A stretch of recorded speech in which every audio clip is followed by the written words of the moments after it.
Friend লিস্টের বন্ধুরা একটু জানায়েন তো, এই অমানুষের বাচ্চাগুলো কি এখনো জীবিত না মৃত? এরা কি দেশে আছে না দেশ ছেড়ে পালিয়ে গেছে?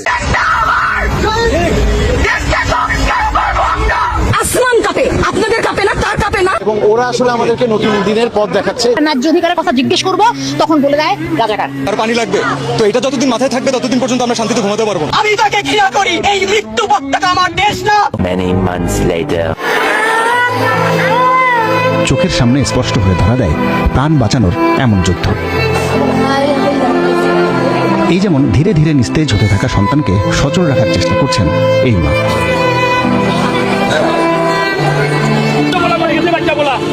আড়াইশো এবং ৩০,০০০ ছেলে হাসপাতাল থেকে চিকিৎসা নিয়ে চলে গেছে। এটা বড় কথা না, তারা প্রত্যেকে বিকলাঙ্গ হবে, তারা প্রত্যেকে নিউরোলজিক্যাল প্রবলেমে পড়বে। এই যে ৩০,০০০ লোকের ভাগ্য এবং এই যে ২৫০০ লোক মারা গেল, এর দায়িত্ব ইঞ্জিনিয়ারিং গভর্নমেন্ট ডক্টর ইউনুসকে নিতে হবে। এবং এটার জন্য সারা বাংলাদেশের দল মত নির্বিশেষে সকলকে ঐক্যবদ্ধ হতে হবে। এটার বিশ্বাসে